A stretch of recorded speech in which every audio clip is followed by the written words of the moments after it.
Muy bien, jóvenes colegas. Entonces vamos a pasar ahora a escuchar y luego deliberar sobre los aportes y reflexiones que han hecho en cada uno de los grupos. Y empezaremos en el orden, a ver, hagámoslo en orden inverso, pues empecemos por el... ¿Cuántos grupos han sido, César? ¿Cuatro? Sí. Sí, Cinco grupos, bueno, Cinco, doctor, doctor. cinco grupos. Ah, 5 grupos. Muy bien, entonces empecemos por el grupo 5. ¿Quién era el grupo 5?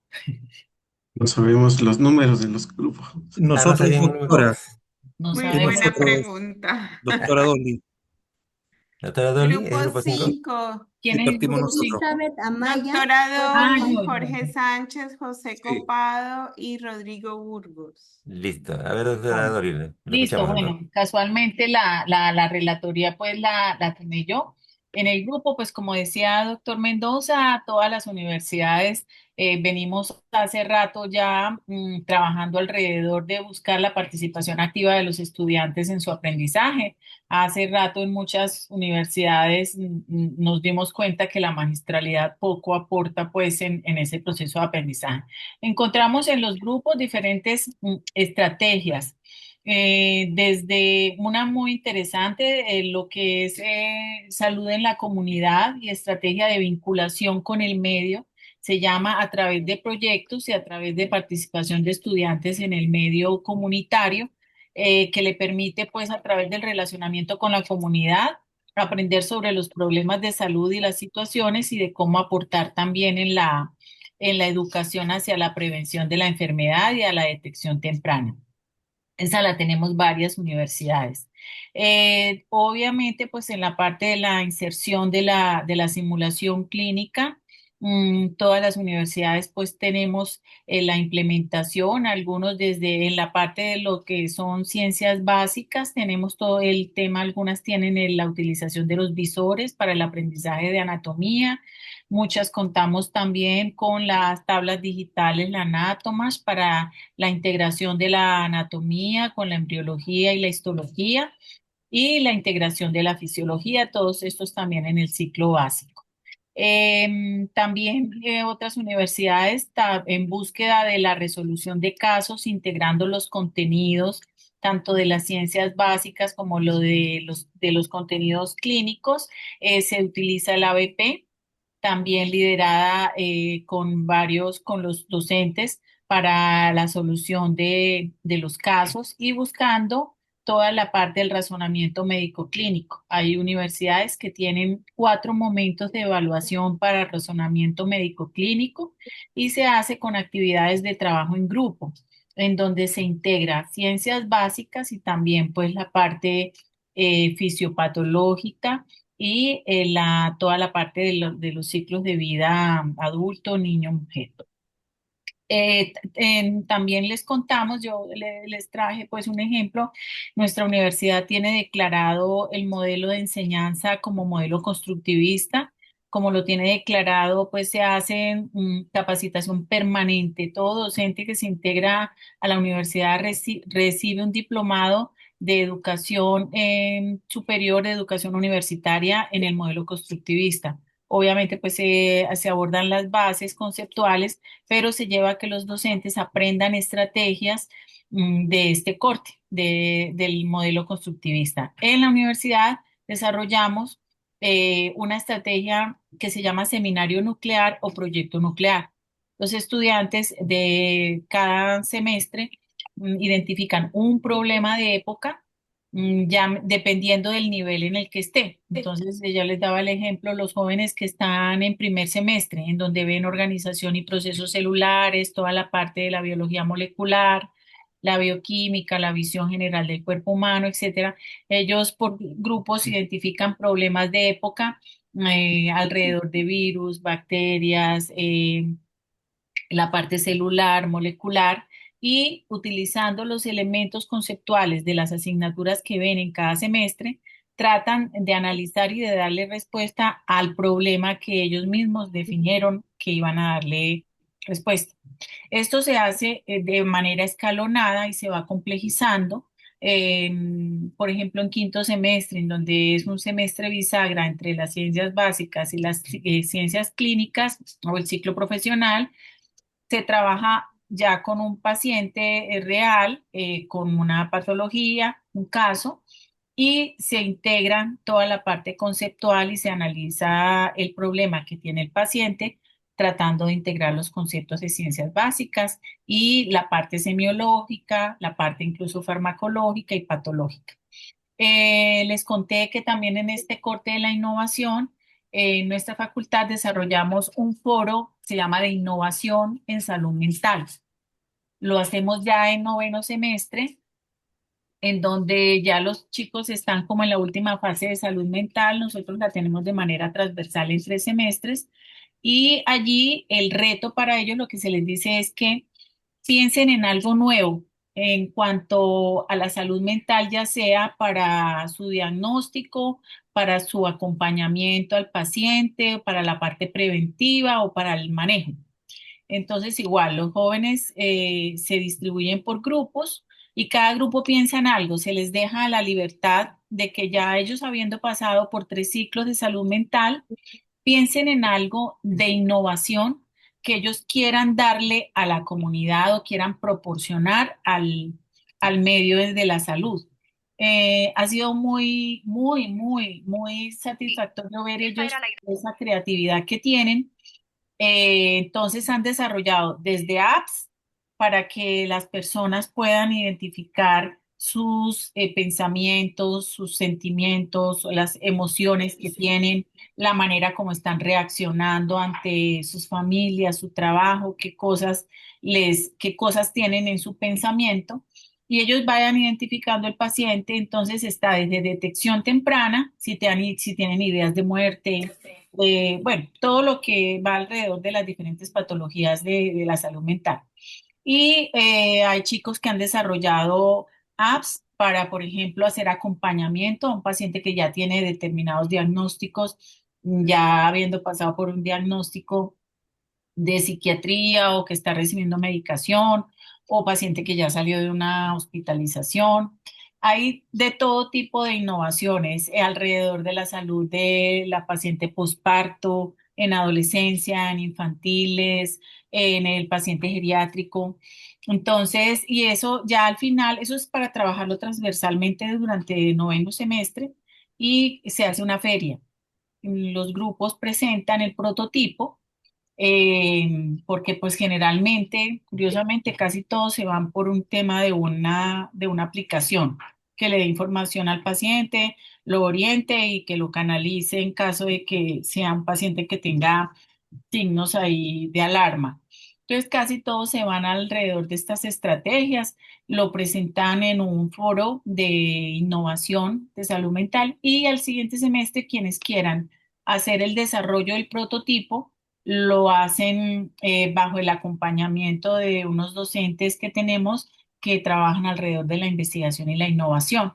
Entonces, hay prototipos que ellos utilizan otros semestres siguientes para poder ir desarrollando el prototipo. Eso es lo que nosotros, pues, por ejemplo, hacemos.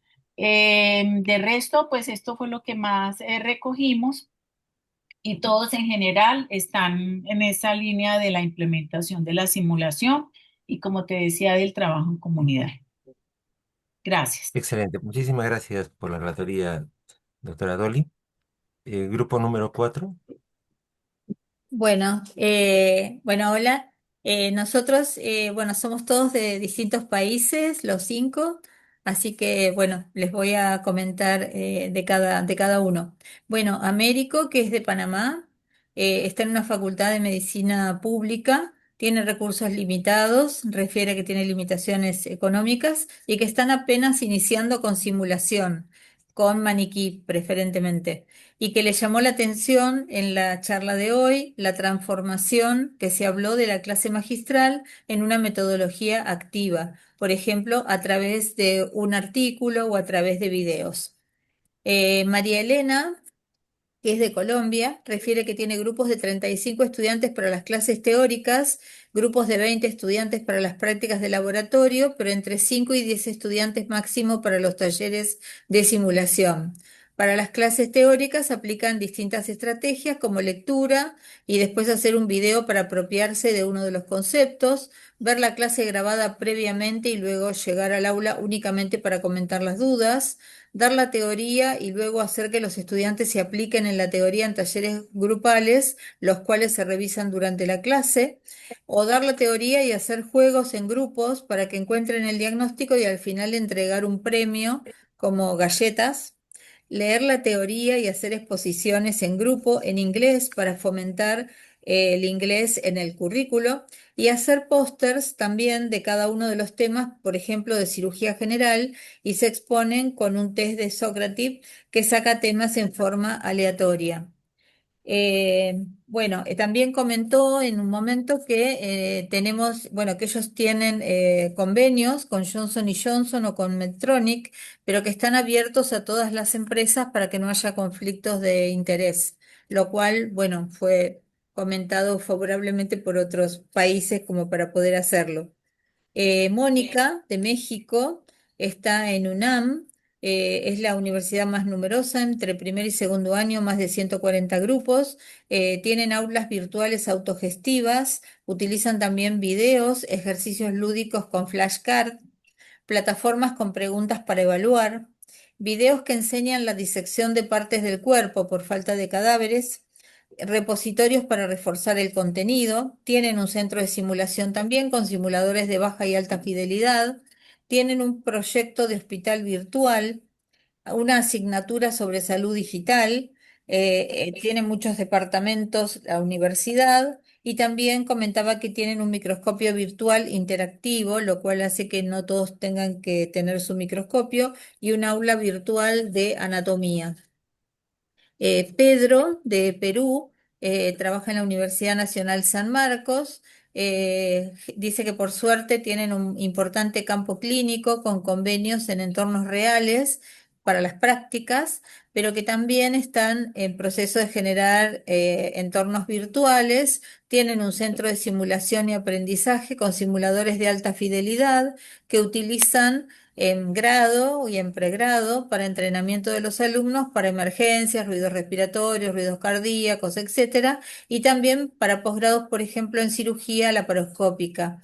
Y también en posgrados utilizan, además de los entornos reales, unas videotecas que tienen en cantidad, por ejemplo, para residentes. Bueno, y finalmente, bueno, yo que soy de Argentina, trabajo en una universidad privada, que es la Universidad de Morón. Muchas de las privadas tienen centros de simulación eh, y también algunas de las públicas. Nuestro centro de simulación tiene simuladores de baja y de alta complejidad. Yo diría que uno de los inconvenientes es que no todos los docentes utilizan estos simuladores, sí lo utilizan otras carreras de salud como enfermería, instrumentación quirúrgica y obstetricia bastantes veces durante la semana.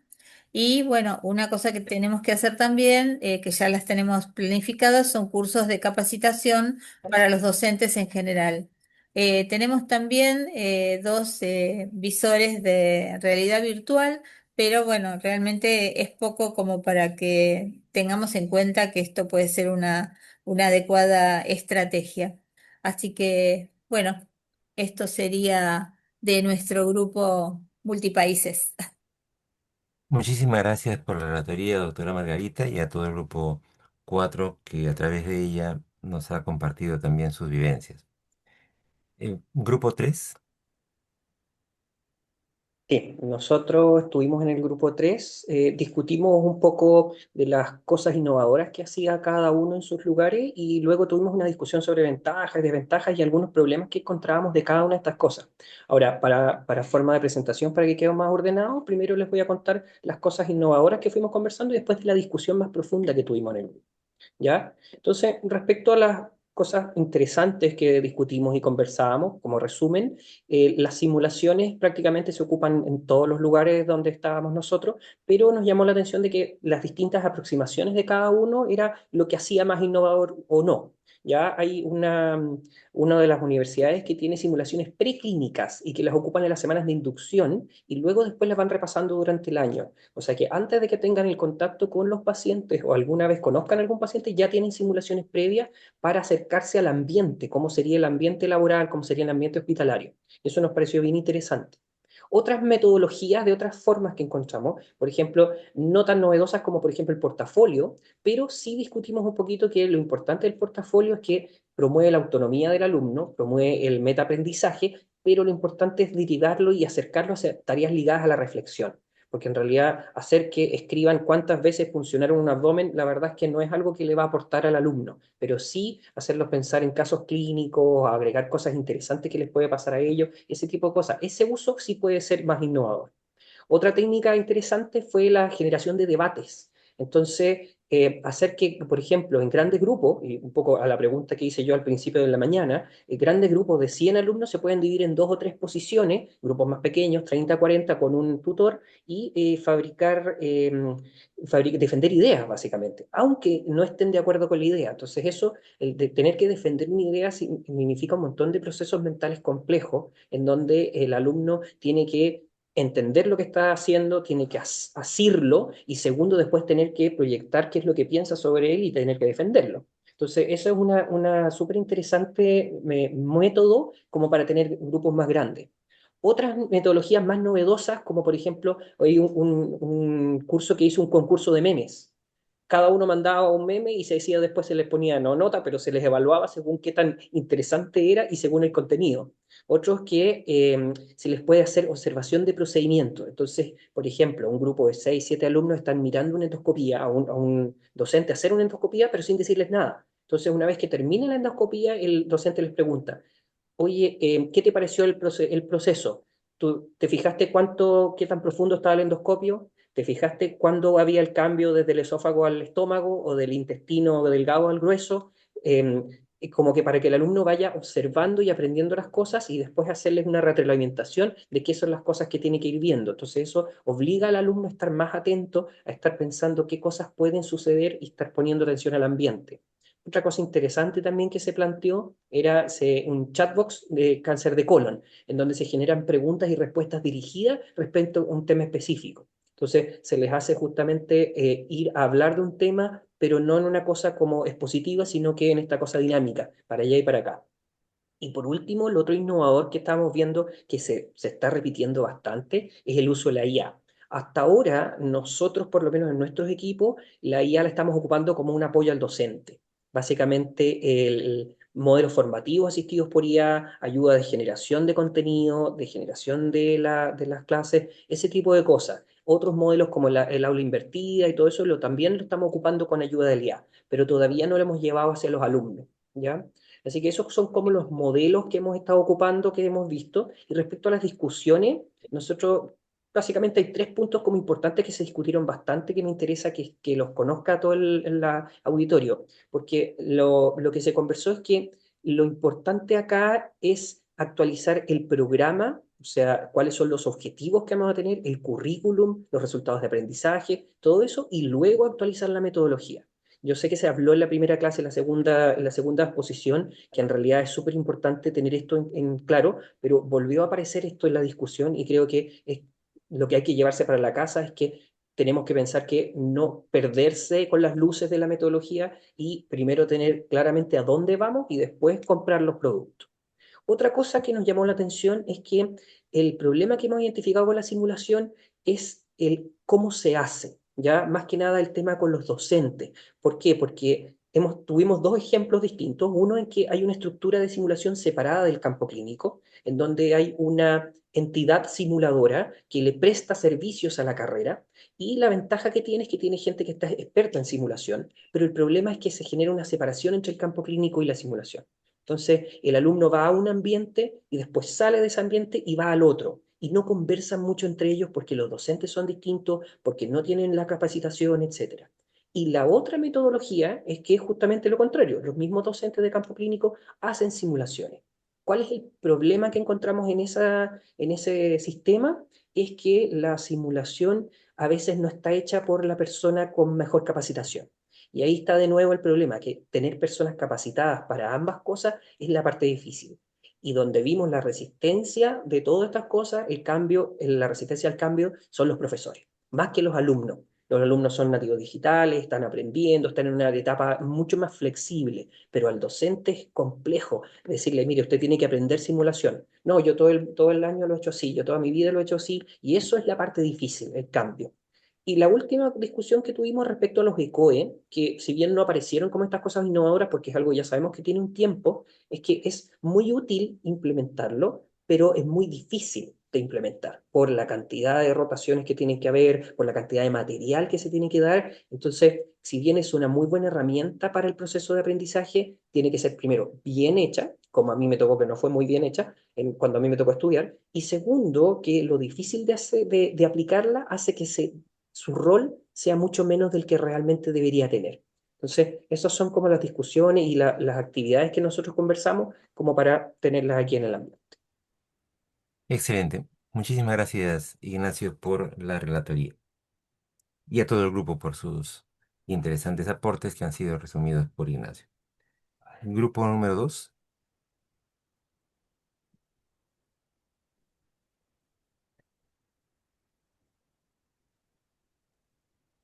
Grupo número 2.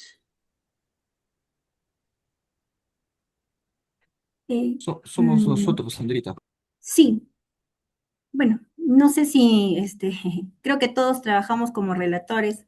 Voy a presentar una pequeña presentación y va a ser cortito lo que voy a presentar porque voy a dar pie para que los más integrantes participen en un breve tiempo también. Voy a compartir un poquito nada más, la presentación es muy chiquita de lo que hemos conversado. No sé si se llega a apreciar. Sí. Sí, bien. Entonces, nuestro grupo está formado por Hugo Olvera de México, Joseph Vilca de Perú, María Cecilia García de Colombia, la otra Natalia Lemos de Colombia, mi persona, que también soy de Perú, de la Universidad Católica de Santa María en Arequipa. Bien, nosotros hemos conversado acerca de las estrategias. Tuvimos en el grupo al doctor Olvera, que está encargado de lo que es todo lo que es integración en su universidad, en la UNAM, y nos compartió ampliamente acerca del trabajo que realizan en el centro de simulación. Básicamente es el grueso del trabajo en simulación, estas asignaturas, ¿no? También la participación que han tenido también en el centro de simulación con estudiantes también de nutrición, de fisioterapia, ello en el entendido de que también apuntamos como uno de los ejes la interprofesionalidad, ¿no? Como estrategia también el aprendizaje basado en problemas y ampliamente conversamos acerca de la simulación clínica porque es algo que todos estamos trabajando en distintos niveles. En Colombia las doctoras han conversado bastante de su experiencia muy amplia en relación al trabajo en simulación clínica, prácticas deliberadas, escenario, realidad virtual y en los ECOES, ¿no? Entendiendo esta última herramienta como una estrategia que se aplica de manera voluntaria antes de ir al internado y que permite un sistema, un mecanismo de estímulos a los estudiantes en un reconocimiento muy emotivo. También hemos compartido respecto a lo que nos toca a nosotros en Perú, en Arequipa, trabajando en el centro de simulación de manera progresiva, un poco involucrando a los directivos, que es parte de nuestros desafíos también, ¿no? Habíamos conversado acerca de la resistencia al cambio de los docentes, sobre todo como uno de los principales desafíos para poder trabajar, ¿no? Es complicado poder involucrarlos, pero bueno, hemos visto la estrategia de la capacitación como herramienta indispensable para este cambio necesario, el compromiso de los directivos, en mi caso particularmente, ellos están muy abiertos a la adquisición de equipos, pero muy poco convencidos todavía del poder darle la fortaleza necesaria al equipo humano que trabaja en simulación, ¿no? Y finalmente la estandarización también como uno de los desafíos que habíamos visto importantes, pero que también termina siendo parte de las propuestas, ¿no?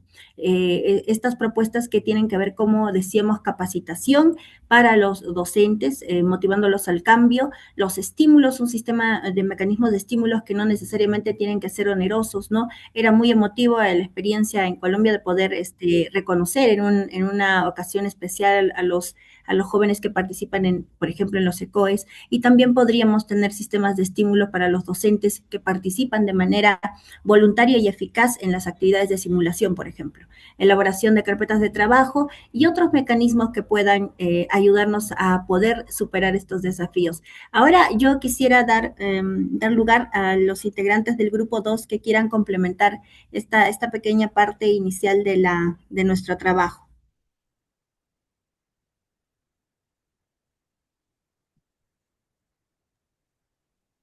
Bueno, Bueno, buenos gracias, días. gracias Sandrita por el aporte. Ya, yo solo quería complementar en que básicamente en nuestra universidad, porque Sandrita y yo somos de la misma universidad, recién se está implementando, ¿no? Y una de las dificultades que hemos tenido es que a simulación se le asigna pocos créditos, digamos, poco peso académico, lo cual le quita cierta importancia o cierta relevancia al curso, ¿no? Pero también estamos en la encrucijada de que estamos cada vez con menos campos clínicos y más alumnos. Entonces, es un momento de que hablemos, creo, con las cabezas.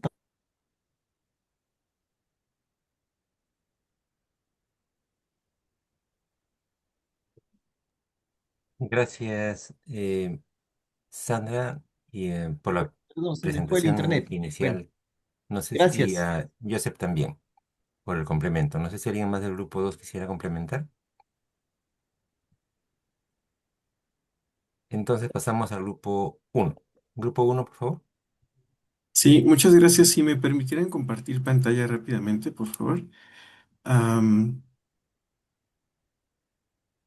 bueno, la verdad es que en muy poco tiempo que tuvimos pudimos conversar sobre pues, un montón de técnicas y metodologías activas e innovación educativa. Se alcanza a ver la pantalla completa, ¿verdad? ¿Se ve bien? Ah, perfecto. Sí, señor. Muchísimas gracias. Bueno, entonces, para fines prácticos, dentro de la experiencia de las y los compañeros del equipo uno, pudimos comentar sobre varios tipos de metodologías activas. Y antes de describirlas o mencionarlas, quisiera partir de una tesis que mencionó la profesora por la mañana, que en realidad los profesores vamos a tener un rol más de estimulación y de inspiración para las y los alumnos, más que estas conferencias magistrales o de demostrar que nosotros tenemos el conocimiento. Al final, el conocimiento y la información está disponible en los libros, en las revistas, en los artículos y en la inteligencia artificial, seguramente mucho más actualizado de lo que pudiéramos nosotros tener, mucho más especializado, pero sí es nuestra función o nuestro rol como profesoras y profesores estimular y generar precisamente estas metodologías activas para asegurar o incrementar la adquisición de las competencias, que es lo que perseguimos en el proceso educativo. Entonces, de lo que comentamos es, por ejemplo, desde el aprendizaje basado en casos, que aunque ya es muy viejito, y decíamos que a lo mejor no es innovador, pero sí es renovador, o que puede existir una especie de renovación con este enfoque y este abordaje, si tenemos justamente en mente el tema de pedirle a las personas que tengan una operación mental, una reflexión, y participen como tal, ¿no? También la aula invertida, que comentaba la doctora Arcaya, me parece que se apellida. El aprendizaje basado en equipos, que es otra de las estrategias que también se comentaban. Y a mí me gustó mucho el aprendizaje basado en servicio, que de hecho nos compartió ya un artículo ahí en el chat de todos, porque justamente está muy enfocado a que le haga sentido a las personas la responsabilidad social. La medicina al final es una carrera humanista y tiene por objetivo mejorar la calidad de vida y el bienestar de las personas. Entonces, el aprendizaje basado en servicio le hace al estudiante adquirir competencias con un propósito e identificando la razón de ser de lo que está aprendiendo. Luego el aprendizaje experiencial y colaborativo, igual con casos clínicos. Nos decía la doctora Gladys una estrategia que tiene de eliminar el valor del examen tradicional teórico y darle más fuerza o puntaje a la gamificación, a la interacción. También el doctor Ignacio, el think tank, el just in time, el trabajo basado en equipos. Se comentó, insisto, sobre la gamificación de inteligencia artificial. Usar el ChatGPT en casos clínicos se les permite a las y los alumnos, pero también se les revisa cómo estuvieron conversando con ese ChatGPT justamente para ver que tuvieran y desarrollaran pensamiento crítico y complejo. El doctor Andy nos comentó de un chatbot vinculado al Moodle que tienen en su plataforma que funciona como un mentor educativo para los alumnos. Y también yo comenté que desarrollamos el banco de competencias médicas con enfoque de atención primaria de salud y lo hicimos a gente de IA que también ayuda a preparar clases con un enfoque de atención primaria de salud. El impacto esperado, por supuesto, es mayor motivación, aprendizaje profundo, pensamiento crítico, trabajo colaborativo, responsabilidad social, evaluación auténtica y mejores resultados en competencias. ¿Y en qué contexto se puede aplicar? Desde la época de la pandemia ya se empezaron a utilizar estas metodologías activas, el uso de la IA con responsabilidad, la evaluación centrada en desempeño, por supuesto la vinculación con atención primaria de salud y lo que se persigue es la adquisición de competencias. Y muy rápidamente mencionar también que hay estos recursos educativos interactivos como el H5P con toda su gamificación, digamos, interactiva, donde participa más la persona y hace más esta parte de operaciones mentales, donde también participa el docente como mentor también y persigue y da seguimiento al estudiante. Se vincula a Moodle también, este chatbot que ya mencionábamos, con IA generativa, y que el objetivo o el proceso es el contenido de calidad con una interacción activa por las y los alumnos, con retroalimentación inmediata para alcanzar el desarrollo de competencias. Y la última, solo para mostrar que del contenido educativo, cómo se llega directamente hacia las competencias. Este es el flujo que de alguna manera comentamos desde la planeación docente, definiendo los objetivos, utilizando ciertas herramientas y diseñar actividades de evaluación, hasta el uso de las metodologías activas, que sería el cómo aplicamos esa planeación a través de Think Tank, Just in Time, etcétera, las que ya mencionamos, utilizando los recursos digitales como herramientas, utilizando la inteligencia artificial educativa también para la planificación y aplicación, la aplicación práctica directamente con los alumnos, la retroalimentación continua para alcanzar este desarrollo de competencias con este resultado esperado. Creo que eso podría de alguna forma resumir un poquito lo que mencionamos. Aquí mostrarles justamente, este es uno de los ejemplos, el agente de inteligencia artificial del Banco de Competencias de Atención Primaria de Salud, el artículo que nos acaba de compartir también la doctora Arcaya sobre aprendizaje basado en servicio. Y lo que comentábamos por la mañana, que va a ser muy importante siempre recordar el propósito de la formación de médicas y médicos. El propósito final de un sistema de salud y de sus recursos humanos es mantener e incrementar lo máximo posible el nivel de salud de las personas, pero para llegar ahí, por supuesto, hay que formarlos, no solo con la reacción de los cursos, que adquieran conocimientos, a alcanzar habilidades y actitudes que generen un cambio de comportamiento, un cambio de cultura, y eso tenga un impacto positivo en los resultados de salud de la población atendida. Creo que eso resume lo que estuvimos charlando, pero igual abro el micrófono por si quieren hacer alguna aportación mis compañeras y compañeros. Muchas gracias, Rosbel. No sé si algún compañero del grupo uno quisiera complementar. Les dejo en el chat la liga del agente de IA y la clave de acceso. Perfecto, muchas gracias. A ver, yo voy a hacer un pequeño, no sé si es un poco pretencioso llamarle resumen, pero un pequeño resumen de las 5 presentaciones. Una impresión más que un resumen, que me dejan estas cinco panorámicas para hacer una siguiente, y les voy a pedir ahí una siguiente ronda de comentarios. Mm, He tenido dos niveles de reflexión mientras ustedes exponían los resultados de cada grupo. Uno primero es que em, resulta bien interesante cómo yo diría en común, el énfasis que han trabajado los grupos cuando se les plantea la pregunta de reflexionar sobre innovaciones ha estado, yo diría, por aplastante mayoría, centrado en innovaciones en el tema de la reflexión del alumno. Digamos un poquito emparentados más a esto que llamamos en la primera conferencia de hoy del aprendizaje activo.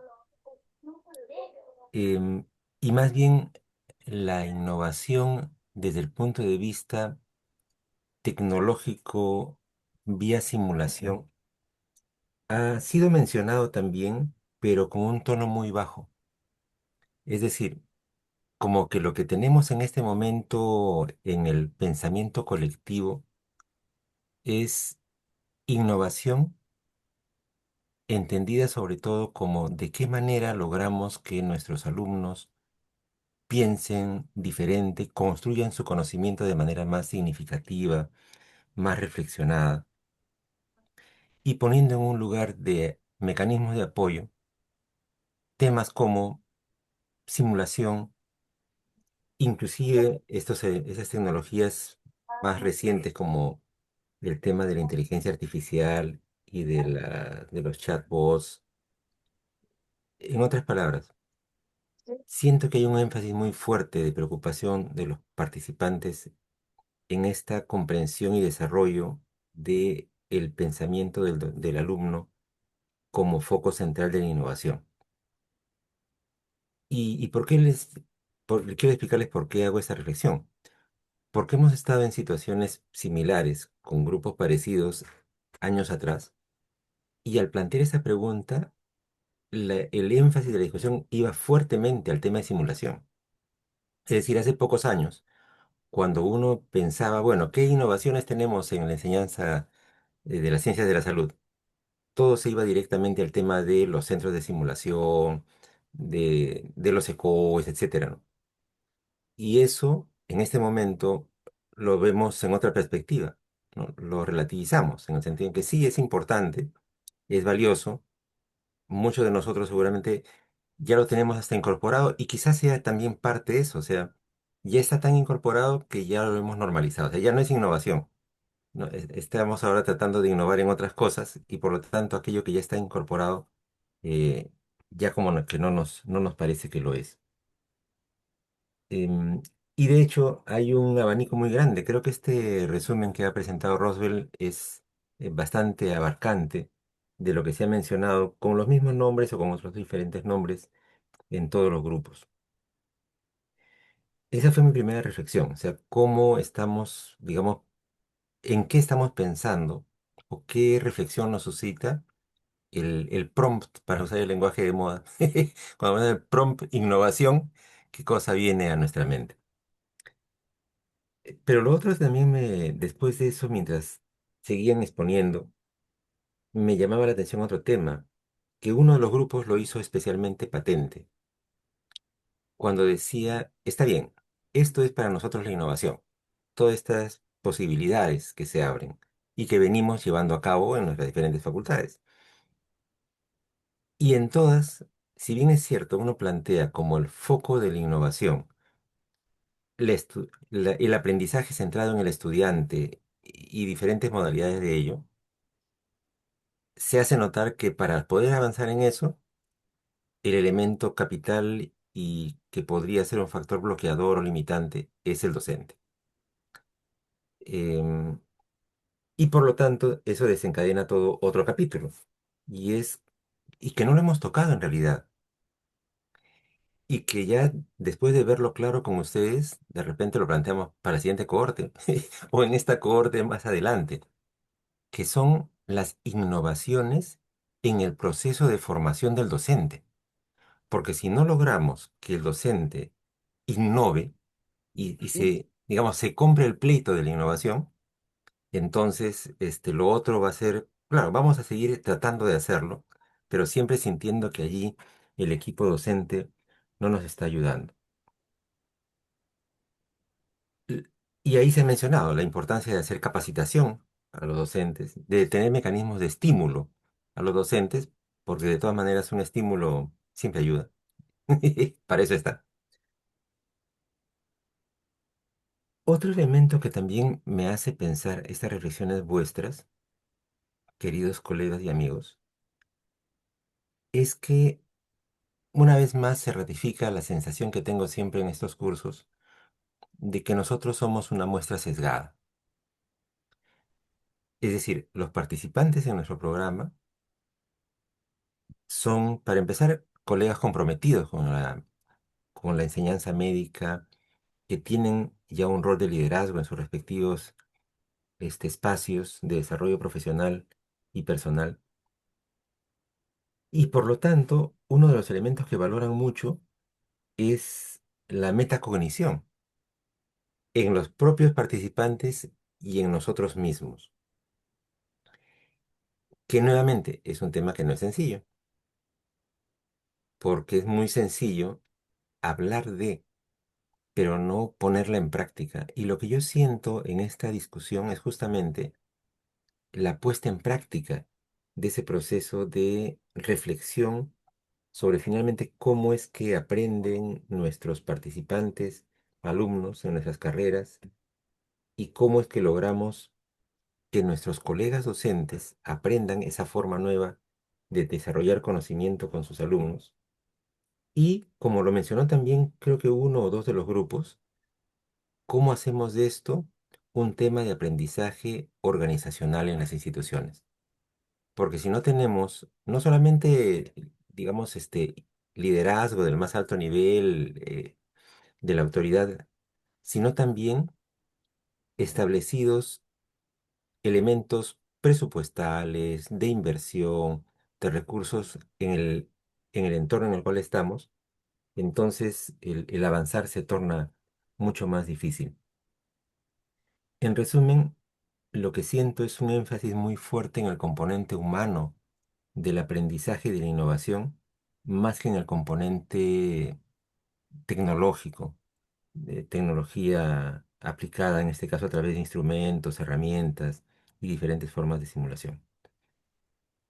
Mm, Esa es la impresión que me da y me gustaría en todo caso conocer sus impresiones sobre esta impresión, como una siguiente ronda de reflexión, al final de la cual también le voy a pedir a nuestro coordinador y colaborador, Mauricio, que nos haga un alcance especial. Pero me gustaría, sí, tener algunas reflexiones de parte vuestra. Habrán pedido la palabra Natalia, Rosbel, José y Jorge. Natalia. Bueno, doctor, realmente es muy cierto que el protagonista de la formación es el estudiante. Sin embargo, eh, tenemos claro que también el docente es quien debe guiar esa formación y ser como ese tutor, ese que acompaña, ese trasegar del estudiante en su formación médica. Entonces creo que este enfoque humanístico que le hemos dado de pronto a estas estrategias activas, pues hace que nos reafirme que definitivamente somos nosotros quienes construimos ese camino para nuestros estudiantes. Es vital que seamos docentes innovadores. Recordemos que también tenemos poblaciones diversas y eso hace que de una u otra forma el proceso de aprendizaje no sea tan métrico, tan homogéneo y que genere en nosotros cierto grado de creatividad. Entonces, todas estas estrategias permiten que de una u otra forma nuestros estudiantes lleguen a lograr esos resultados de aprendizaje y aquellas competencias que hemos planteado en nuestros programas. Entonces, pienso que a pesar de que hemos pasado al estudiante como el centro de la formación, el papel de nosotros como docentes es dar esa mano para llegar y lograr la meta que es llegar a ser un buen médico y que pueda resolver los problemas de salud que se nos plantean. Muchas gracias, Natalia. Rosbel. Sí, muy interesante reflexión. Lo felicito, doctor, porque efectivamente creo que de alguna manera sí hay una tendencia a trabajar más sobre el componente humano. Es muy importante. El conocimiento, ustedes se acuerdan primero es el conocer, luego el hacer y al final el ser. El conocimiento ahí va a estar, la innovación, la inteligencia artificial, eso va a estar ahí y los chicos lo van a absorber por alguna u otra estrategia. El hacer, las habilidades prácticas, es donde entra la simulación, por ejemplo, que también ya la estamos rebasando o alcanzando cuando menos, pero la parte del ser es la fundamental. Estamos formando personas humanistas. La medicina es al final una profesión humanista. Entonces hay que trabajar sobre los principios. Ayer fui a una conferencia, hablaban sobre LGBT, por ejemplo, y una mujer trans, estudiante de medicina, había faltado un examen porque se había aplicado unas hormonas, se sentía mal, y fue con la profesora y le dijo, no pude venir al examen, me sentía muy mal. Y sus compañeras, mujeres del grupo, dijeron, yo traigo síndrome premenstrual y yo vine con mi dolor premenstrual y no es justo que a ti te dejen hacer tu examen después, porque sí podías presentarte, ¿no? La profesora cayó en crisis, subió el tema a la secretaría académica y lo que yo les dije es, esa era una excelente oportunidad para trabajar el desarrollo de los principios humanistas, la empatía y la compasión, que son cosas que no abordamos normalmente en las escuelas y facultades de medicina, pero que en realidad si estamos formando de manera integral a personal de medicina, tienen que tener que identificar no solamente la enfermedad, sino el padecimiento, lo que padece la persona, el dolor ajeno, etcétera. Y qué mejor que hacerlo a manera de simulación con un ejercicio real con tu compañera o compañero de clase o de pupitre, desarrollando esta parte empática y humanista, ¿no? Entonces, a mí me da mucho gusto que su reflexión caiga en darse cuenta que es bien importante, como una parte innovadora, rescatar las bases o los principios de la medicina, que sus bases y principios son eminentemente humanistas. Justamente tener ecuanimidad compasiva para atender mejor a las personas, ¿no? Muchas gracias, Roswell. José. Sí, doctor Mendoza, muchas gracias. Bueno, la reflexión que puedo tener es que es muy cierto, todo lo que están comentando es esencial, ¿no? Entender que ahora todo esto de las competencias, los resultados que esperamos, tienen que ser integrales también, ¿no? O sea, no solamente las asignaturas, sino que tenemos que buscar un resultado íntegro, ¿no? O sea, de una persona competente en todas sus dimensiones, ¿no? Sí, la parte humanística, obviamente, los conocimientos y que tenga esas habilidades, eso es esencial. Y creo que esta idea de innovación en realidad es casi un arte, ¿no? O sea, la idea de poder saber cómo gestionar, ¿no? De manera diferente de repente todo esto que ya conocemos, o sea, desde inclusive algunas estrategias tradicionales, toda esta tecnología que ha aparecido, obviamente hay nuevas metodologías, pero cómo gestionar esto de manera de repente diferente para conseguir ese resultado que estamos esperando. No necesariamente de crear más cosas, ¿no? O sea, pero de repente tratar de utilizarlas de la mejor manera para conseguir no un objetivo de asignatura, sino conseguir un objetivo de un perfil que tenga esa característica de integración, donde pues lo humanista también sea uno de los pilares, ¿no? O sea, eso creo que yo iría hacia ese tipo de innovación, ¿no? Muchas gracias, José. Jorge.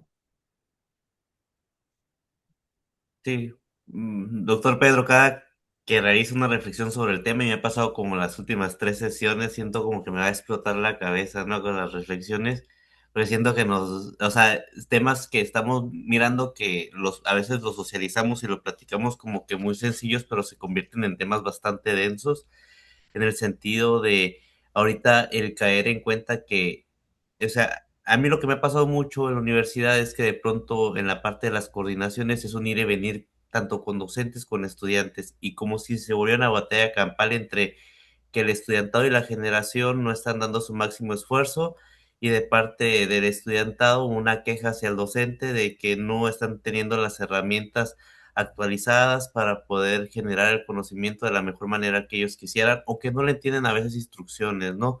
Tan sencillas que el docente considera que son muy sencillas. Entonces, en este ir y venir entre el estudiante y el docente, se nos ha, creo que hemos perdido a veces el rumbo desde las partes administrativas en equilibrar esta parte, ¿no? entre porque al final de cuentas es un equilibrio, es una relación entre el estudiantado, el docente y la parte administrativa. Y aquí es donde entra la parte que ahorita el compañero Roswell decía, ok, de acuerdo, en esta parte de la coordinación, si algo está pasando con mis estudiantes, ¿qué tanto me afecta a mí como parte administrativa estirar un poquito la liga? Perdón la expresión, ¿no? O sea, como que, o sea, ¿por qué tengo que ser tan cuadrado con mis tiempos? Incluso mis tiempos institucionales me da un poquito de margen. Y a veces el de pronto plantearle esto a los docentes viene como un, no, aquí nunca se ha hecho. Esas no son situaciones que nosotros deberíamos de estar mirando porque se está perdiendo la disciplina. Digo, confundimos el tema de la disciplina, los valores y de la parte, a veces por quererlo tener como si fuera un régimen casi militarizado, ¿no? Confundimos disciplina con militarización o con esa manera de aprendizaje. Entonces yo creo que cuesta mucho trabajo el poder empatar al docente con el estudiante de la parte administrativa porque cada uno va buscando malamente sus objetivos. Y digo malamente porque al final el objetivo es empatar con la misión y la visión de la institución donde estemos trabajando, enfocado en el ideal, ¿no? Es mi reflexión. Gracias. Muchísimas gracias, Jorge. Muchas gracias. Salim. Sí, buenos días para todos nuevamente.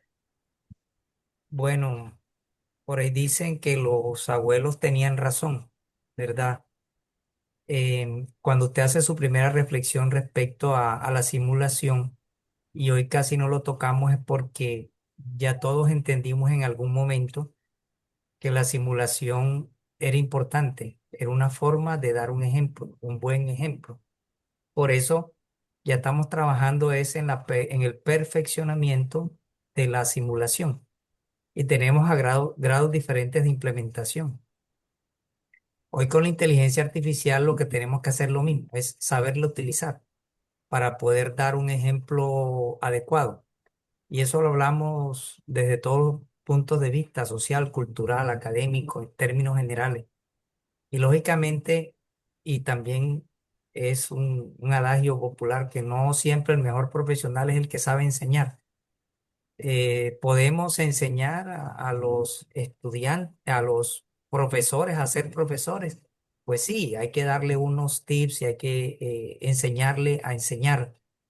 Y la dinámica que se tiene ahora con la inteligencia artificial va a facilitar eso. Y obviamente, ¿por qué otra vez el boom del humanismo y el profesionalismo? Que eso nunca debió cambiar, eso nunca debió pasar de moda. Eso siempre ha sido así. La tecnología no debe hacernos insensibles, debe facilitarnos los procesos. Y siempre el ejemplo de la simulación en la aviación. Tan importante la simulación en aviación que eso suma para las horas de vuelo reales. Entonces nosotros tenemos que llegar a ese punto en que la simulación sea lo más fidedigna posible a la vida real. Y por eso es importante equivocarse en simulación y no en el paciente real. Por eso es importante no perder ese humanismo y ese profesionalismo. O sea, eso también tiene que hacer parte del proceso de evaluación. Yo no sé si sea calificable, pero sí por lo menos formativo y que en el momento en que nosotros estemos impartiendo una instrucción, una clase, un módulo, lo que sea, llevemos la experiencia real y propia. Yo no puedo inventarme un caso clínico porque es que los casos clínicos ya están documentados en la literatura médica y todos los días el ginecólogo, el pediatra, el internista tienen pacientes reales con casos clínicos reales. No tengo por qué inventarme nada. Tengo que traerlos al aula, a la simulación o al paciente real para poder dar el ejemplo de lo que necesitamos. ¿Y cuál es qué debemos enseñarle al médico? Cuando un especialista en una sala de parto se da cuenta de que el médico general no está siendo competente para X o para Y, eso es lo que hay que llevar a la simulación, eso es lo que hay que llevar al aula. Los médicos de hoy en día se están equivocando en esto y por eso es importante, ya uniendo un poco el tema anterior, la experiencia de los egresados. ¿Qué nos faltó para llevarlo al aula? Y usted precisamente en la reunión anterior nos dijo que hoy estamos, lo que se está haciendo hoy se programó hace 10 años. Lo que estamos haciendo hoy es programar lo que vamos a tener en 10 años, que no vayamos a caer en desactualizaciones en el futuro partiendo de hoy. Muchas gracias. A usted las gracias, Salim. Sandra.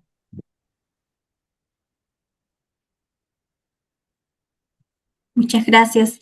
Solamente yo quería complementar esta reflexión que hizo doctor respecto a la simulación, ¿no? Efectivamente, creo que ya la simulación nunca ha sido una moda, es una gran metodología, pero es una gran oportunidad de poder, yo lo veo como un hito, ¿no? El antes y después de la simulación y ya sentadas las bases efectivamente sobre ya los resultados que se ven, como ya lo dijo el doctor Salim, en los diferentes niveles de implementación, ¿no? Que tienen sus matices. Hemos podido escuchar realidades en universidades privadas, en universidades nacionales, dependiendo de los recursos, pero también qué importante que se haya tratado el día de hoy acerca de las estrategias que permiten buscar propuestas de solución, ¿no? Ante quizás la falta de democracia, como decía la doctora María Jesús, respecto a que todos, a la equidad, que todos puedan tener acceso, ¿no? Y sí creo que es valioso rescatar estas reflexiones de que ya estamos mirando más allá, más adelante de lo que es la simulación, dejando esta metodología como una base sólida de lo que se busca en relación a los objetivos, ¿no? ¿Qué buscamos? ¿Qué objetivos se buscamos? Y cómo también las experiencias exitosas permiten ser una fuente invaluable del benchmarking para los que estamos en proceso de implementación. Muchas gracias, doctor. A usted, Sandra, muchísimas gracias. José. Muchas gracias, doctor Mendoza. Le agradezco su profunda reflexión. La verdad es que me ha dejado pensando todo este rato porque en realidad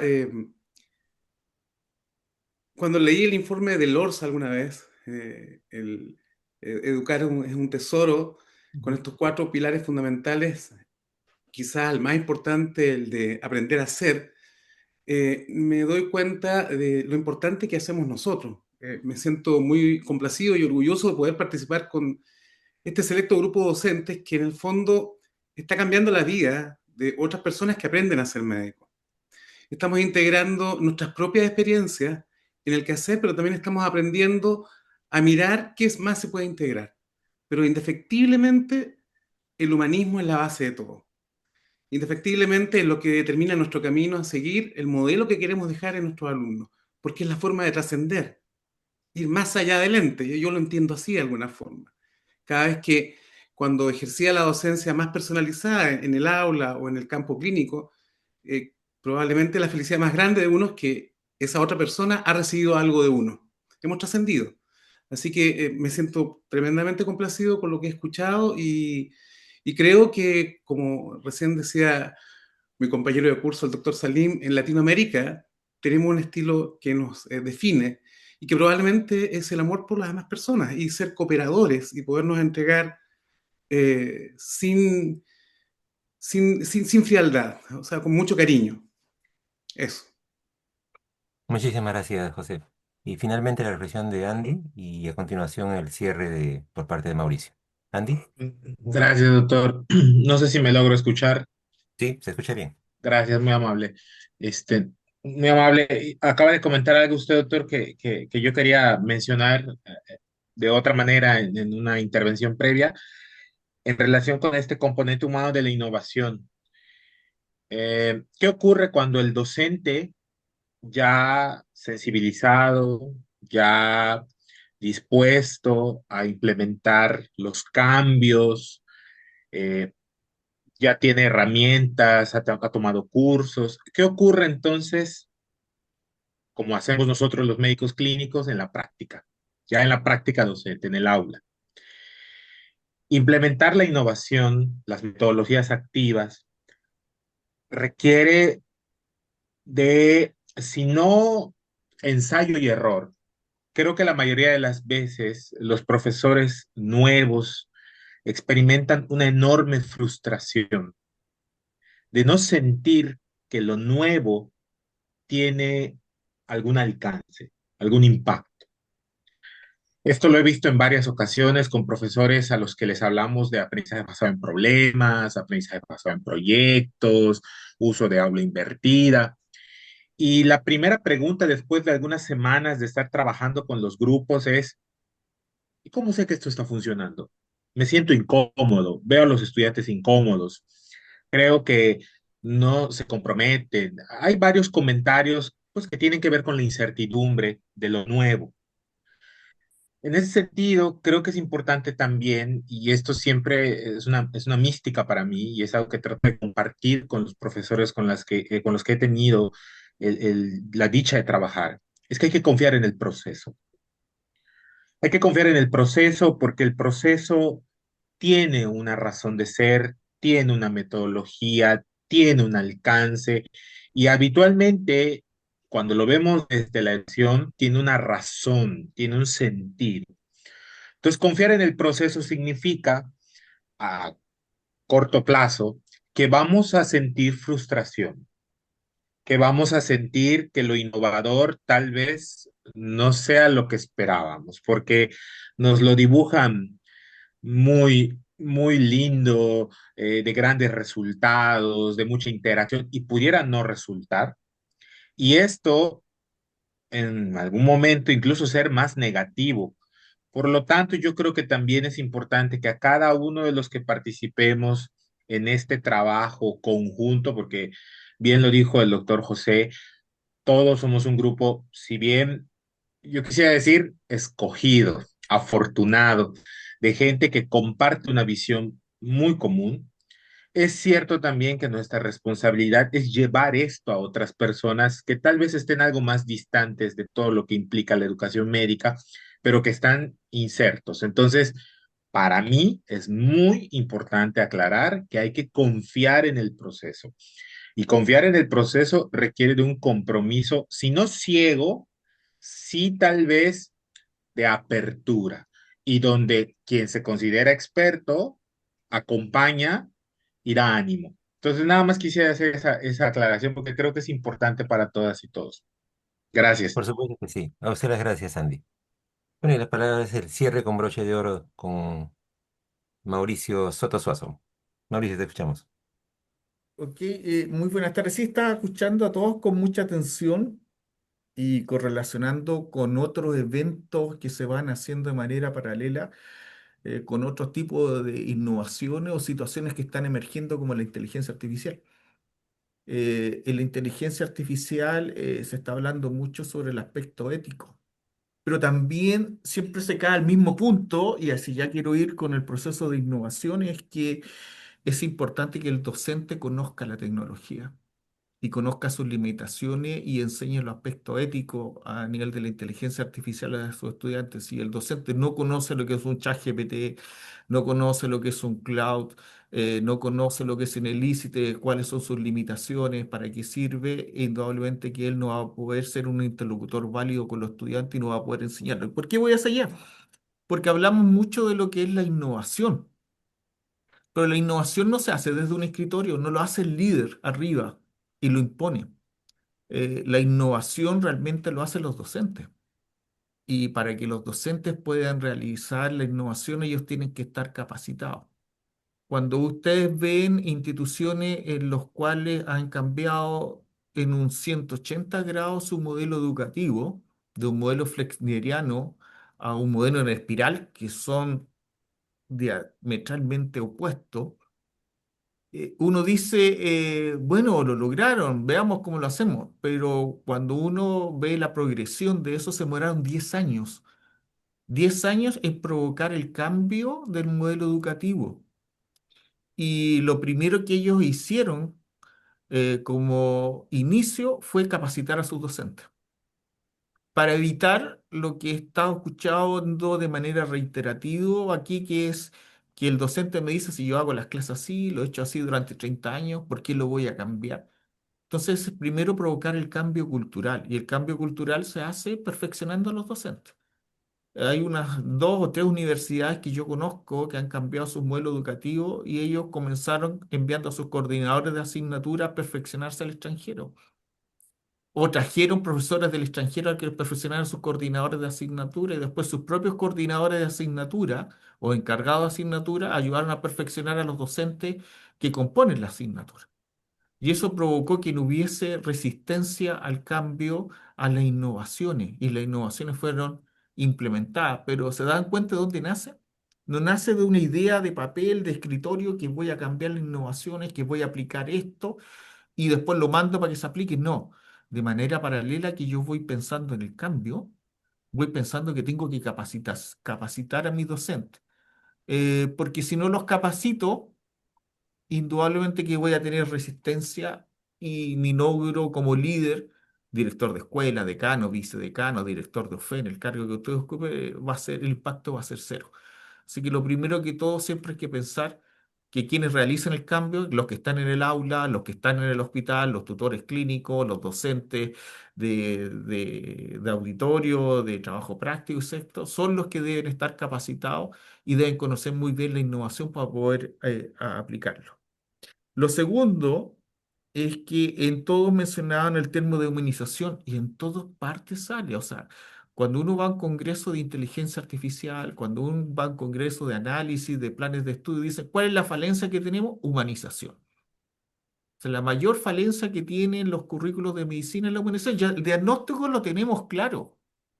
Entonces hagamos el tratamiento.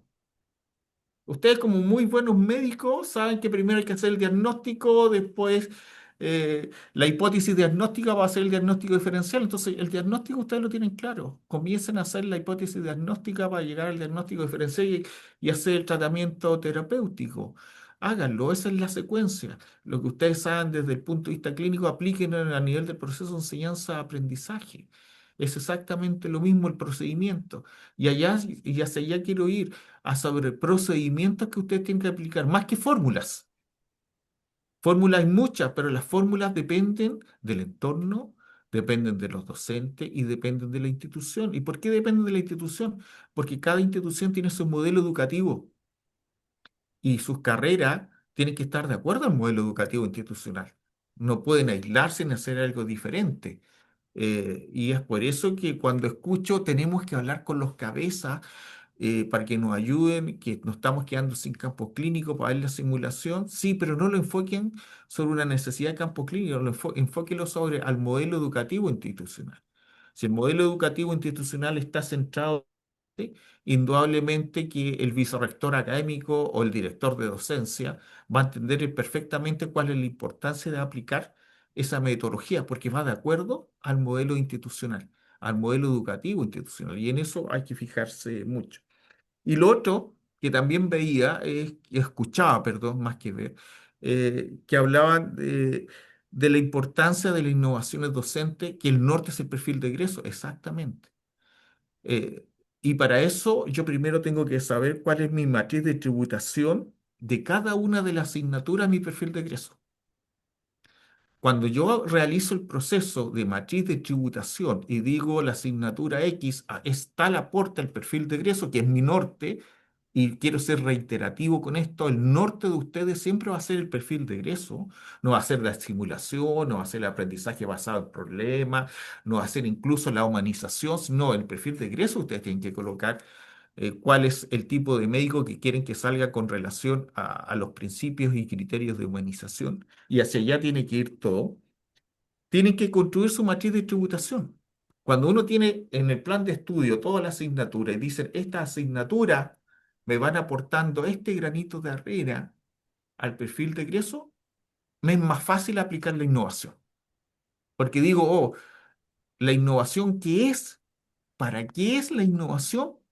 Pongámonos claro, la innovación son cambios de estrategia para que el alumno pueda adquirir de mejor manera los conocimientos, destrezas, habilidades para cumplir el perfil de egreso.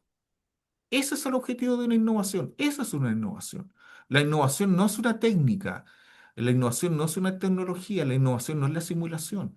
La innovación no es el aprendizaje basado en problemas. Esos son tipos de acciones, tipos de tecnología, los lentes virtuales son tipos de tecnología para innovar.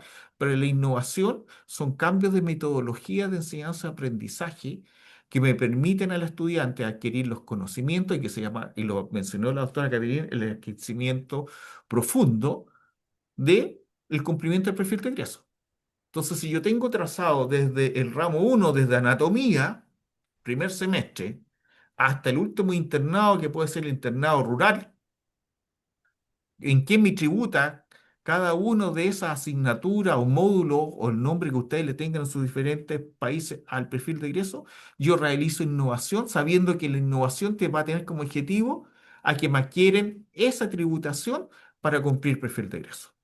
Eso es lo importante. Entonces, yo creo que el asunto de todo esto es, primero, para provocar cualquier cambio, tengo que provocar el cambio en mis docentes y a mis docentes perfeccionarlos. Si yo estoy convencido, convenzco, ¿no? Hago reuniones con ellos, llevo especialistas. Ustedes aquí están teniendo grandes redes con otros tipos de colegas, y decir, invito a mi colega y tampoco ahora hay un gran gasto de pasaje, hacen reuniones virtuales como la estamos haciendo ahora, un webinar en que invitan. Y el que está en México le hablará al que está en Chile, le hablará al que está en Argentina, en Bolivia, en Perú, y le dirá, esta es nuestra experiencia sobre la simulación. Esta es nuestra experiencia sobre aprendizaje basado en problemas. Así hicimos el cambio cultural y eso es ir capacitando a sus docentes. Empecemos primero por los docentes. Segundo, tener clarísimo la tributación de las asignaturas para el perfil de egreso. Y ahí ya tenemos claro el tipo de innovación. Y mi limitante, ¿qué va a ser? El modelo educativo institucional. Ahora, todos los modelos educativos institucionales hoy día están centrados en el estudiante.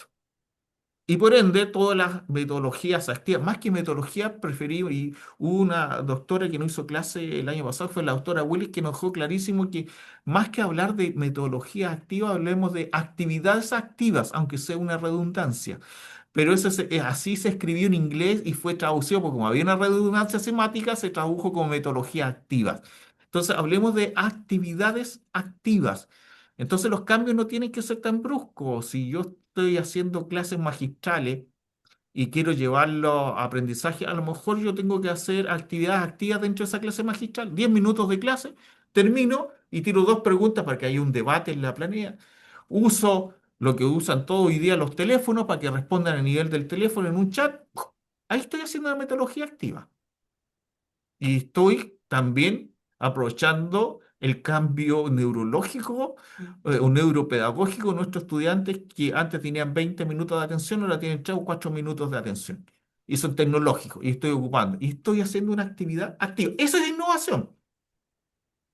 Pero para eso tengo que tener claro esta asignatura X, qué me va a tributar o para qué me sirve para cumplir el perfil de ingreso. Eso, doctor Mendoza. Muchísimas gracias, Mauricio.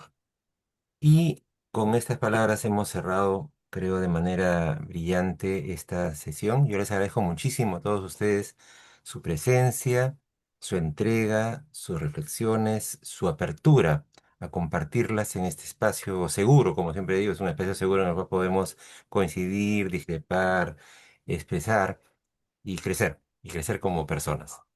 Entonces, tengan un buen fin de semana y nos estamos viendo la próxima semana en la sesión que estará siendo moderada por la doctora Marcela Rincón y contará como conferencista con el doctor Mauricio Soto, a quien volverán a escuchar entonces ya en otro rol. Creo que hay Hasta la dos próxima. manos Gracias. levantadas. Listo. Así, Gracias. hay manos, Gracias. no Gracias a es... todos. Doctor Mendoza, Sí, diga. Solamente tenemos, preguntar respecto a Buenos Aires, doctor Mendoza, ¿cómo vamos a hacerlo? No, no, yo quiero saber a quién debo pedir la información. También hablo al nombre del grupo, porque lo conversamos un poco en la reunión grupal recién. Ya. A ver, a ver, yo les comento en todo caso lo que... No sé cuál es el nivel de información que ella tiene, pero la complemento, les hago algunos alcances. En cada programa, de los programas en el cual estamos, este es el cuarto programa de formación de alto nivel de FEPAFEM, en cada programa hemos siempre cerrado, porque esto lo hacemos en esta modalidad virtual, pero lo cerramos con una actividad presencial en un congreso de educación médica, y eso ha ido variando en el país. En este caso, para vuestra cohorte, el cierre va a ser en el congreso de AFACIMERA, que es en Buenos Aires en el mes de septiembre. Entonces, lo que nosotros hacemos ahí es coordinar con AFACIMERA para que en el marco del congreso nos den un momento previsto en el programa para que esté dedicado a la actividad de cierre académico de este programa, y en él cada uno de ustedes va a hacer una exposición con una metodología que se les va a compartir oportunamente, eh, en breve pero potente, de lo que ha ido trabajando durante estos meses juntos. Em, Eso requiere, por lo tanto, que todos estemos allá, eh, y de esa manera nos conozcamos, compartamos, fortalezcamos la relación que ya hemos desarrollado en estos meses y participamos en congresos, seamos certificados, etcétera, que eso ya es la parte más formal. Em, lo que les podemos ir, en todo caso, creo que justo su pregunta cae precisa, no por el momento de ahorita, sino porque en la próxima semana va a estar con ustedes Marcela. Y Perfecto. Marcela Rincón es, dentro de nuestro equipo de coordinadores, nuestra metodóloga de exposiciones. Bueno, tiene varias cualidades, pero una de ellas es que ella es la que ha trabajado y trabaja las metodologías que se van a emplear y que se les va a plantear como un menú de metodologías para que las exposiciones sean las más provechosas posibles. Entonces, desde ahora eso les permitirá ya ir eligiendo el tópico, irlo trabajando con tiempo y de esa manera presentarlo adecuadamente en el Congreso de Buenos Aires. Es lo que les podría comentar en ese momento. No sé si con eso contesto la pregunta.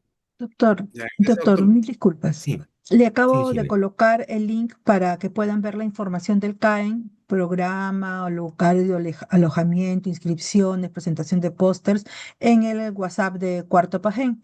Esto, como usted dice, lo organiza Facimera y ya les puse el link para que puedan revisarlo. Muchísimas gracias, Shirley. Muchas Ah, gracias, doctor.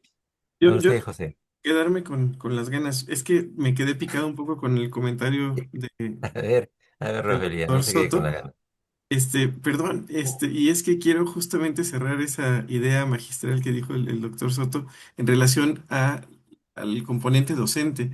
Se las voy a compartir en el grupo, la imagen, pero solo justo comentarlo, que es la clave del éxito, la formación docente, porque cualquier disciplina, en este caso la salud pública, entra y tiene ciertos niveles de competencias en los docentes. Este es el docente en todo caso, ¿no? Competencias disciplinares y competencias docentes, conocimientos, actitudes y prácticas en materia pedagógica, didáctica, etcétera, más la disciplinar que ayuda a transmitir el conocimiento o motivar o activar el conocimiento, mejor dicho, en las y los alumnos, que a su vez van a desarrollar ciertos conocimientos, actitudes y prácticas, y desarrollar sus propias competencias y que a su vez aplicarán en territorio con las personas que atiendan, ¿no? Esa es como una manera lineal, digamos, de ver que el objetivo final es tener un impacto en las personas que vamos a atender, pero que todo parte justamente de incrementar las competencias disciplinares y docentes de nuestro personal docente, ¿no? Ya, nada más eso quería decir. Les comparto la imagen en el grupo. Por supuesto, muy bonito y muy buen resumen, Rodel, como siempre. Gracias, ¿Alguien doctor. más había alzado la mano? Creo que no. Ahora sí ya nos podemos ir entonces. Un gran abrazo para todos. Todo que Hasta la esté muy próxima. bien. Adiós. Gracias. Muchas Muchas gracias. gracias, que estén bien.